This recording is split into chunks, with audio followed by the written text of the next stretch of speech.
Welcome to first classes of SS class. आज मैं आपको पढ़ाऊंगा introduction of C programming language. वैसे तो प्रोग्रामिंग का इतिहास काफी पुराना है, लेकिन हम स्टार्ट करेंगे कंप्यूटर प्रोग्रामिंग की हिस्ट्री से। तो 1950 टू 1960 में स्टार्ट होती है हमारी कंप्यूटर प्रोग्रामिंग की हिस्ट्री। पहली जनरेशन के जो कंप्यूटर हुआ करते थे आपको पता ही होगा, जिनमें सी प्रोग्रामिंग लैंग्वेज की जगह पर हम बाइनरी प्रोग्राम का यूज करते थे, जैसे कि 0-1 के फॉर्म में हो गई है।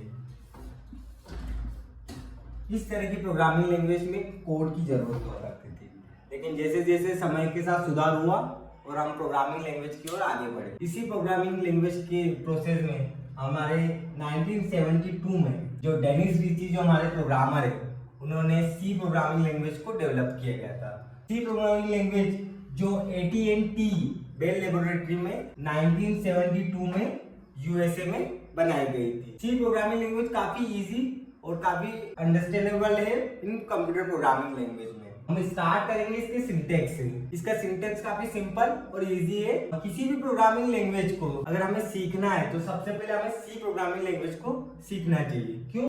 क्योंकि ये होती है कंप्यूटर प्रोग्रामिंग में काफी इजी। इसकी स्टार्टिंग सिंटेक्स होता है हमारा, सबसे पहले होता है हैश। इसे हम हैश ना कहते हुए कंप्यूटर प्रोग्रामिंग लैंग्वेज में कहेंगे pre processor directory. Pre processor directory जैसे कि हमारी हुई एक समय में आपने सुना होगा फोन डायरेक्टरी। फोन डायरेक्टरी में होते थे मोबाइल नंबर, नेम और एड्रेस। उसी तरीके से हमारे जो कंप्यूटर की जो प्री प्रोसेसर डायरेक्टरी होती है, उसके अंदर होते हैं सारे हमारे प्री डिफाइंड फंक्शन। फंक्शन दो टाइप के होते हैं कंप्यूटर प्रोग्रामिंग लैंग्वेज में। एक होते हैं प्री डिफाइंड फंक्शन और दूसरे होते हैं हमारे यूजर डिफाइंड फंक्शन। और जो हमारा प्री प्रोसेसर डायरेक्टरी है उसके अंदर होते हैं हमारे प्री डिफाइंड फंक्शन, ठीक है, जिसको हम इंक्लूड करते हैं हमारी हेडर फाइल के अंदर। तो स्टार्ट होता है हमारे किसी भी प्रोग्राम में, सी प्रोग्रामिंग में होता है हमारा हैश, जिसे हम प्री प्रोसेसर डायरेक्टरी कहते हैं। जस्ट इसके बाद स्टार्ट होता है हमारा हैश इंक्लूड। इंक्लूड में हम दो हेडर फाइलों को इंक्लूड करते हैं।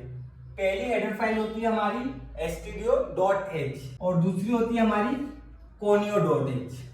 ये जो .h का एक्सटेंशन होता है, इससे हमें पता चलता है कि कौन सी हेडर फाइल है। हर हेडर फाइल का अपना एक्सटेंशन होता है, जैसे कि .h। इससे हमें पता चल रहा है कि ये जो स्टूडियो जो फाइल है ये एक हेडर फाइल है।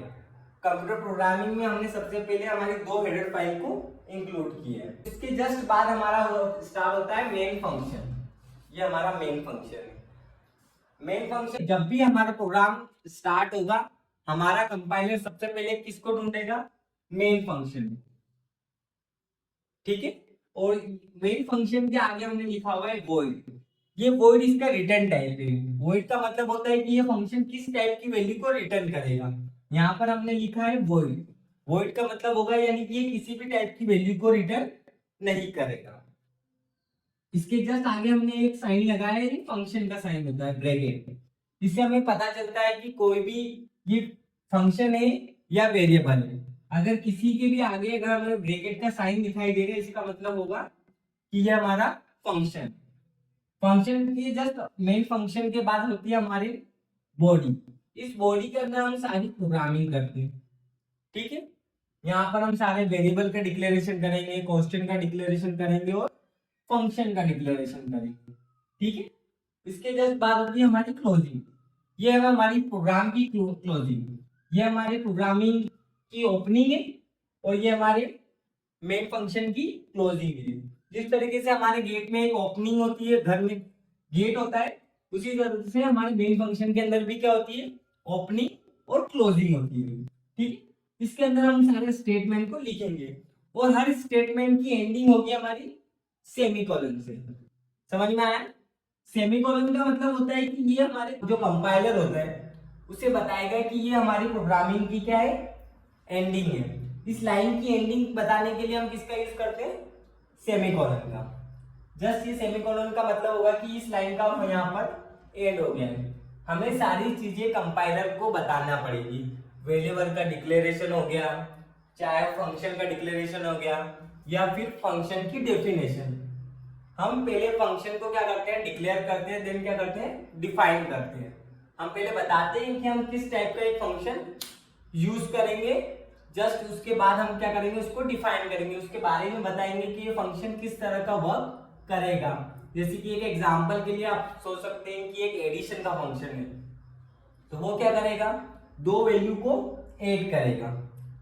या एक सब्ट्रैक्शन का फंक्शन हो गया है, तो क्या करेगा, वो दो वैल्यू को सब्ट्रैक्ट करेगा और फाइनल रिजल्ट हमारे पास आएगा। इसी तरीके से कई तरह की टास्क कंप्लीट करवाने के लिए हम फंक्शंस का यूज करते हैं। इन्हीं फंक्शंस में हम अगर चाहें तो प्री डिफाइंड फंक्शन भी होते हैं और पोस्ट डिफाइंड फंक्शन भी होते हैं हमारे प्रोग्राम में। ठीक है, तो डेनिस रिची ने जो प्रोग्रामिंग लैंग्वेज स्टार्ट करी थी 1972 में, इसके साथ ही इन्होंने सी प्रोग्रामिंग लैंग्वेज के अलावा C++ प्रोग्रामिंग लैंग्वेज भी बनाई है। इसी प्रोग्रामिंग लैंग्वेज में हम काफी तरह के प्रोग्राम्स को पढ़ेंगे। इस वीडियो में अगर आपको कुछ भी समझ में ना आया हो तो आप कमेंट सेक्शन में मुझे लिख दीजिएगा, मैं उसका रिप्लाई करने की कोशिश करूंगा।